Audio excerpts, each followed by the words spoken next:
Semoga damai Kristus besertamu di rumahmu. Sekali lagi, kita berkumpul untuk melanjutkan mempelajari firman Tuhan. Baru-baru ini kita mempelajari cara menjaga hari Sabat. Dan kita melihat bahwa Kristus memiliki berkat khusus yang disiapkan untuk diberikan kepada para pengikutnya. Kami akan tahu di mana dia dan bagaimana berkat-berkat itu sampai kepada kami.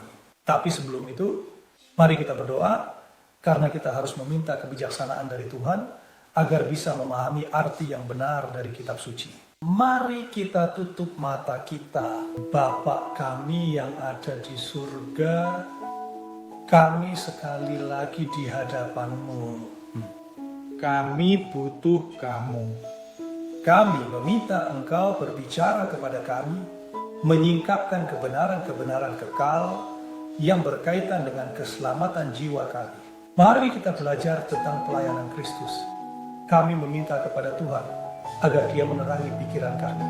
Dan kita pergi dari sini dengan keyakinan bahwa kita tahu kebenarannya. Lanjutkan dengan Roh School Bible. Akhirnya, iya itu bagus. Berada dengan setiap siswa. Semoga dia bisa Tuhan membuka hatinya dan menerima kebenaran yang baik. Itulah yang kami minta dalam nama Yesus Kristus. Amin. Pertama-tama, mari kita buka kitab Ibrani, bab 8. Kita akan melihat ayat 1 dan 2. Dan kita akan memahami di mana Yesus berada. Nah, intinya yang kita punya ialah kita memiliki imam besar yang duduk di surga di sebelah kanan takhta. Dari yang mulia, menteri dari tempat kudus, dan kemah suci yang sesungguhnya. Dengan simbol latar belakang, tahu kenapa imam besar ini yang dikatakan oleh Alkitab bahwa dia sedang melayani di sana bersama Tuhan. Di sebuah tempat suci yang ada di surga. Sebuah tempat suci yang dibangun atas nama Tuhan dan para penghuni surga yang ada di sana. Menteri ini, dia adalah Kristus sendiri, seperti yang akan kita lihat di bagian berikutnya. Aku mengundangmu untuk membuka bersama denganku di Ibrani. Bab 5. Beberapa membaca mulai dari ayat 5. Begitu pula, Kristus tidak memenuhi syarat untuk menjadi cacing, untuk menjadi imam besar, tapi di mana yang berkata kepadamu, kamu adalah anakku.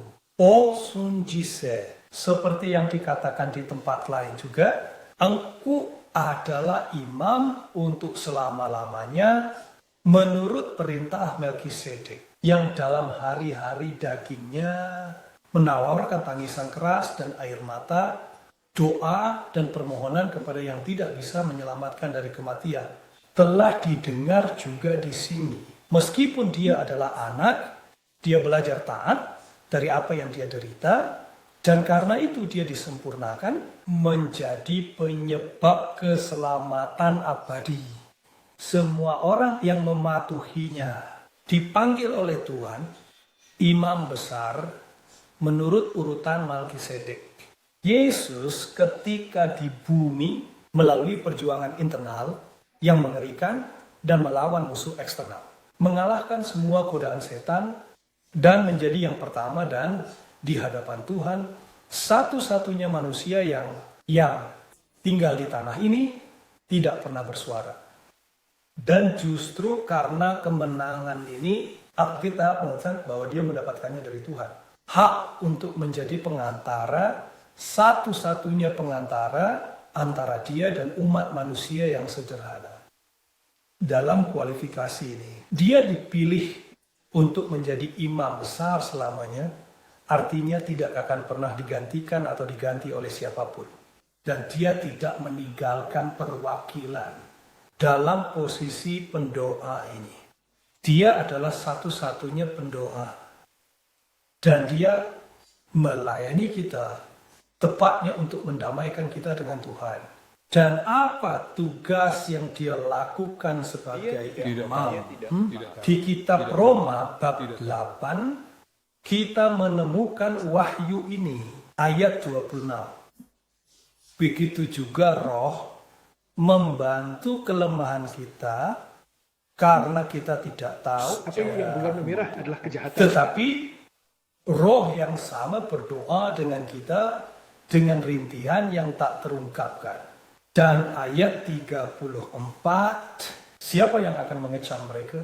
Karena Kristuslah yang telah mati untuk kita, yang telah bangkit dari antara orang mati. Dia yang duduk di sebelah kanan Tuhan dan juga menjadi perantara bagi kita. Di sini ayat-ayat menggambarkan dua karya yang dilakukan oleh Kristus. Yang pertama adalah perantaraan di dalam hati kita. Kerasulan Paulus menggunakan ekspresi ini dan berdoa dengan ratapan yang tak terucapkan. Ada sesuatu di yang pertama ini yang tidak bisa saya ungkapkan dengan kata-kata. Saya tidak merasa mampu mengatakan dengan tepat apa yang terjadi di dalam diri saya. Tapi dia tahu apa yang lebih penting. Kristus tahu bagaimana melakukan pekerjaan dalam diri kita. Ayat ini secara khusus juga memberikan kita kebijaksanaan. Langsung sedikit kepada Tuhan. Untuk meminta kita. Dia mengatakan bahwa kita tidak tahu bagaimana meminta yang benar, tetapi Kristus menyampaikan, menunjukkan kebutuhan kita. Dan di situ dia meyakinkan kita tentang dosa. Kristus berdoa, pertama-tama dalam hati kita, membawa kita pada pertobatan dari dosa-dosa kita. Dan sekali lagi kami dipengaruhi olehnya, dan kami menyerah pada pengaruhnya, kami mohon pengampunan. Yesus di surga langsung bersama Bapa, dia meminta agar pertobatan kita diterima. Dan memberikan kepada kita pengampunan dan penyucian dari dosa-dosa kita. Jika kita mengakui dosa-dosa kita, dia setia dan adil untuk mengampuni dosa-dosa kita dan menyucikan kita dari segala ketidakbenaran. Maka karya Kristus dalam diri kita sempurna. Bukan hanya bicara pengampunan dosa-dosa kita di masa lalu, tetapi juga perubahan hidup. Penyucian hati kita pada masa kini agar mulai sekarang kita taat kepada Tuhan. Ini adalah karya Kristus. Telah digambarkan sebelumnya. Artinya, hal ini dicontohkan sejak lama pada zaman Musa ketika Tuhan untuk membangun sebuah tempat suci di bumi. Ini yang dibicarakan Alkitab dalam Ibrani. Pasal 8 ayat 5. Yang aslinya merupakan contoh dan bayangan dari hal-hal surgawi. Seperti yang diberitahukan kepada Musa secara ilahi. Ketika tabernakel hampir selesai, apa yang dikatakan? Lihat, lakukan semuanya sesuai dengan model di sini. Dari gunung itu ditunjukkan padamu. Dari sini kita melihat bahwa tempat suci yang dibangun oleh orang Ibrani adalah salinan yang setia. Atau bisa dikatakan model dari tempat suci yang sebenarnya di surga tempat Yesus melayani.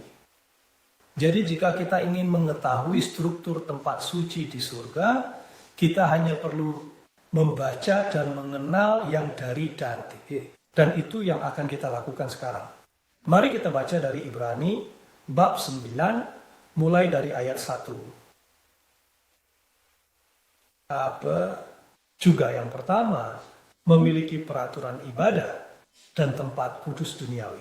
Karena sebuah tabernakel telah disiapkan, yang pertama di mana ada lampu, meja, dan roti persembahan yang disebut tempat suci, tetapi setelah tirai kedua dan berada di tabernakel yang disebut tempat maha kudus, yang memiliki pedupan emas dan tabut perjanjian yang berlapis emas di sekelilingnya, di mana terdapat sebuah bejana emas yang berisi manna dan tongkat Aaron yang pernah berbunga dan loh-loh perjanjian. Dan di atas tabut itu ada keruk-keruk kemuliaan yang menaungi tutup pendamaian. Hal-hal ini tidak akan kita bicarakan sekarang secara khusus. Jadi tempat kudus itu merupakan sebuah bangunan yang memiliki dua bagian atau dua ruangan. Yang pertama disebut tempat itu darah. itu memiliki 3 perabot yang menonjol. Salah satunya adalah meja, disebut meja roti sajian atau roti kehadiran. Di atasnya terdapat 12 roti asma tanpa rai yang melambangkan 12 suku Israel. Bikin Tujuan pusing. Tuhan adalah agar mereka bebas dari dosa. Ragi adalah simbol dosa. Di sini kami Ini adalah mendengarkan benda mereka. yang lebih dikenal, yang terkenal dengan 7 cabang dan memiliki 7 lampu. Video ini pada pukul 20 Celsius saat ini, yaitu di mana ada bilah-bilah api. Lalu bagaimana dengan altar dupa yang terletak persis di sebelah tirai yang membagi ruang kudus di ruangan ini. Ini dia. Dan di sanalah imam hidup. menggunakan pedupaan, melakukan doa syafaat, para doa diterima. Memasuki ruangan yang lebih dalam ini. Kami harus melewati tirai. Tirai ini disebut tirai kedua. Mengapa? Karena Tidak apa-apa. memasuki tempat suci, dia membangun tirai sebagai pintu yang dianggap sebagai yang pertama darinya. Pertama masuk ke tempat suci, lalu untuk masuk ke tempat yang paling suci harus melewati tirai kedua. Saat menyeberang, seseorang akan berdiri di depan tabut perjanjian, tabut suci yang dapat dipindahkan, yang memiliki 2 kerup dari emas yang mewakili minat para malaikat. Tentang apa yang ada di dalam tabut serta fakta bahwa para malaikat menutupi kemuliaan Tuhan di surga. Di dalam tabut kita memiliki loh-loh batu yang memuat 10 perintah. Parit Harun yang berbunga adalah bukti bahwa Tuhan memilihnya sebagai imam dan perwakilan. Perlunya menghasilkan buah, yaitu buah ketaatan melalui tindakan Roh Allah dalam hidup kita, dan juga di sebuah pot berisi sedikit mana, roti dari surga yang Allah berikan kepada bangsa Israel pada bulan Desember.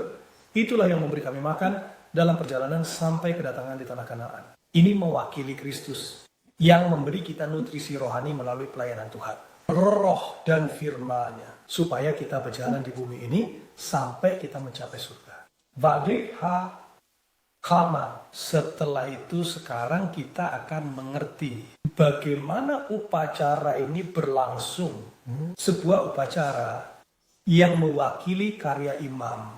Dalam hal ini, karya Kristus yang dilakukan untuk kita di surga. Layanan di tempat kudus dijelaskan secara khusus dalam kitab-kitab yang sekarang dikenal sebagai Keluaran dan Imamat. Kami akan membaca sebagian dari penjelasan ini yang terdapat dalam Imamat pasal 4 mulai dari ayat 13. Tapi jika seluruh jemaat Israel berbuat salah dan urusan itu disembunyikan dari kebencian jemaat, dan jika melanggar salah satu perintah Tuhan, sesuatu yang tidak seharusnya dilakukan, dan mereka bersalah dan dosa yang mereka lakukan terkenal, maka sidang akan menawarkan korban penghapusan dosa dan menghadirkannya di depan kemah suci. Dan para tua-tua jemaat akan meletakkan tangan mereka di atas kepala anak lembu di hadapan Tuhan. Dan biarkan anak lembu itu di hadapan Tuhan. Kemudian imam yang diurapi akan membawa darah lembu jantan ke tenda pertemuan. Pendeta akan mencelupkan jarinya ke dalam darah itu dan memercikkannya 7 kali di hadapan Tuhan di depan tirai. Ayat 20, dan akan dilakukan untuk dominasi seperti anak sapi penghapus dosa. Begitulah yang akan dilakukan, dan imam akan memberikan pengampunan bagi mereka. Dan dosa itu akan diampuni. Ya. Tidak tahu apakah akan mengenai atau tidak. Mendekati pusat Arab, dia harus mempersembahkan tawarannya hewan yang harus tanpa noda, mewakili Kristus, anak domba Allah yang menghapus dosa. Kristus saat mati di kayu salib di Kalvari adalah pengorbanan tanpa noda dosa. Pengorbanan yang sempurna. Sehingga hidupmu dapat menggantikan hidup kami di mata Tuhan, dan kematianmu berfungsi sebagai pembayarannya. Untuk kematian yang kita layak terima atas pertukaran kita. Itu diakui oleh penyembah saat ia seperti hewan datang ke altar di tempat yang sedang menunggu imam. Tolong pendeta itu menjelaskan kepada pemuja arti dari upacara itu, atau seharusnya begitu, menjelaskan bahwa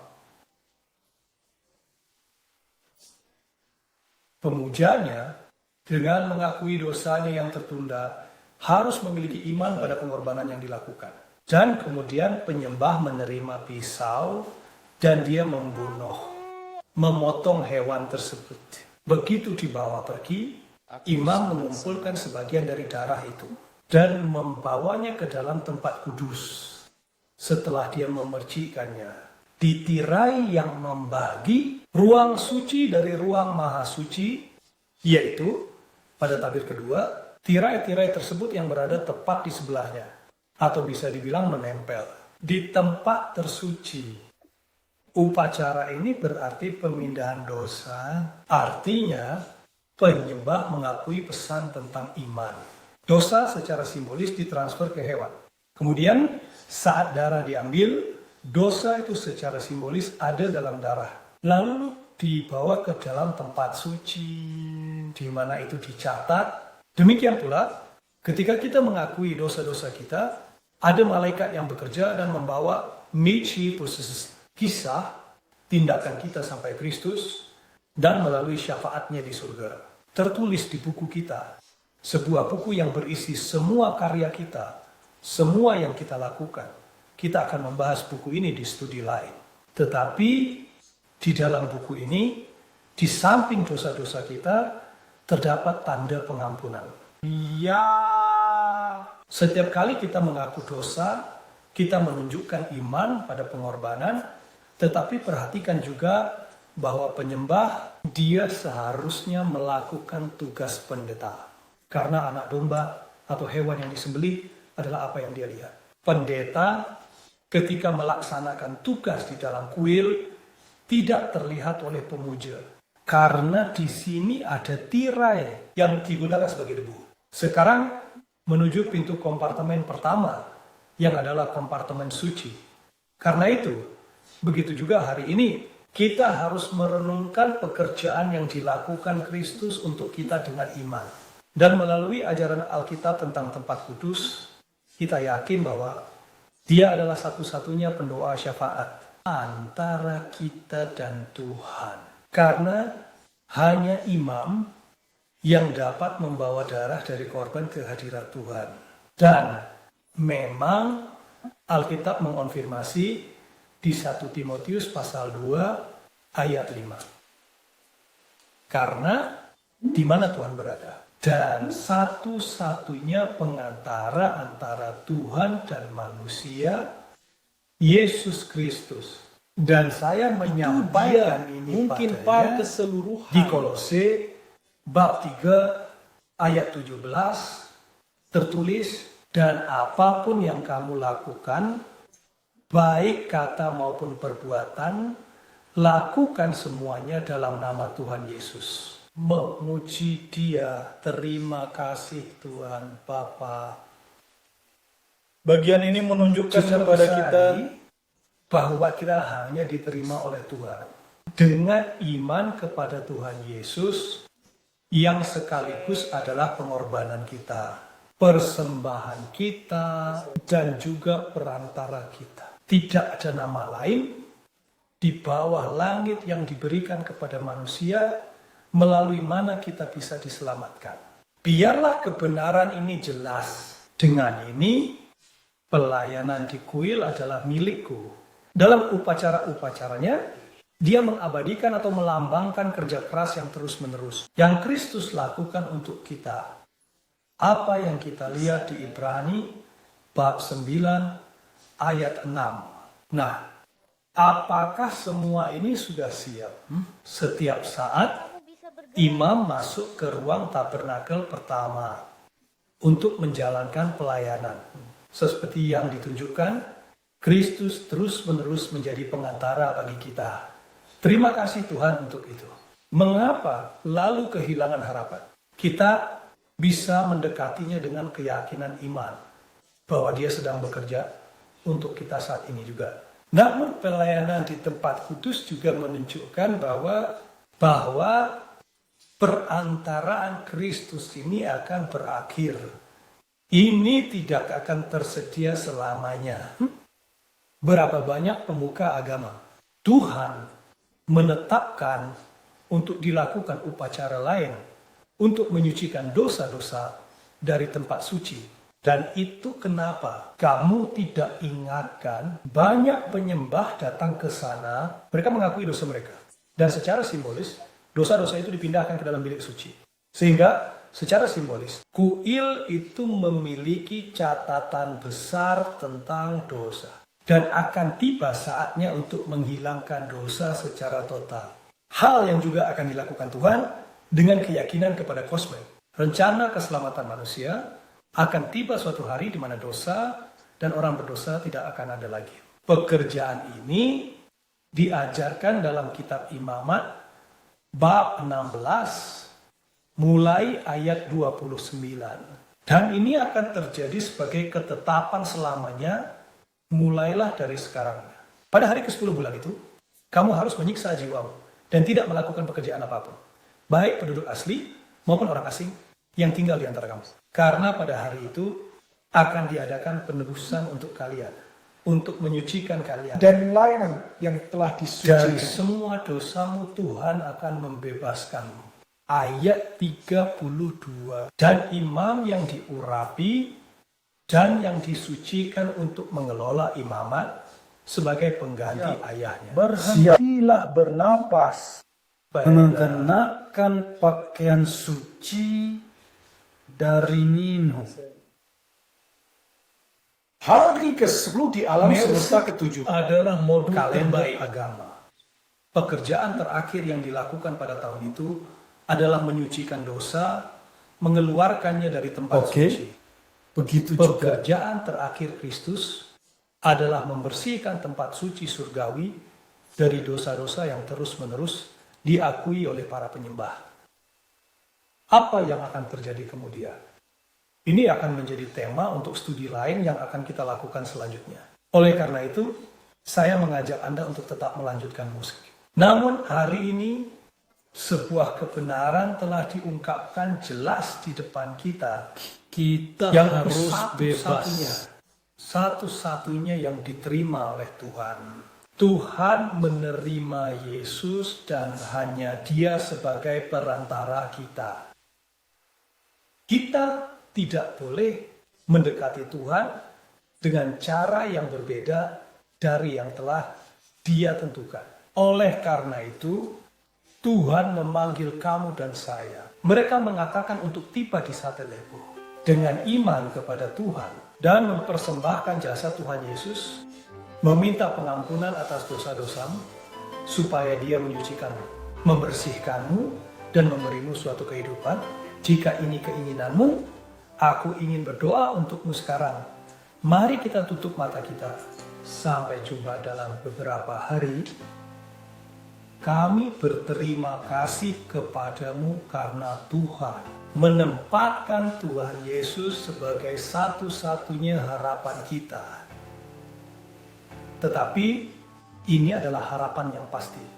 Hidup karena Dia sedang di surga sekarang, bekerja bersama kita. Dan kami ingin Tuhan menunjukkan iman kami padanya di putramu yang terkasih, yang sekaligus adalah pengorbanan dan pengantara kami.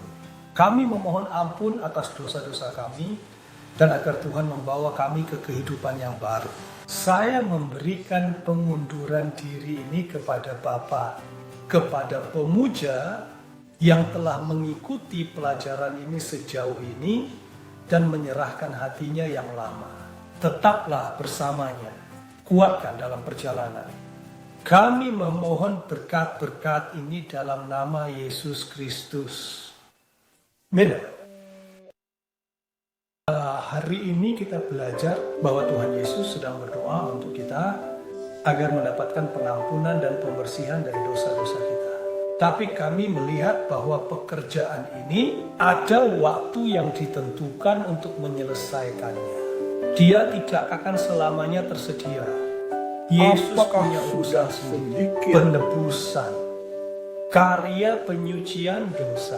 Dan setelah membersihkan tempat suci, dia akan kembali ke bumi untuk menjemput umatnya yang setia dan taat. Apakah karya penebusan ini sudah dimulai? Mari kita masak sesuatu yang enak. Bagaimana itu akan terjadi? Dan bagaimana saya bisa bekerja sama untuk diselamatkan pada waktu ini? Semua ini langsung segera. Jadi ikuti kami di pelajaran berikutnya. Kami menunggu Anda. Sampai jumpa. Tuhan memberkati Anda.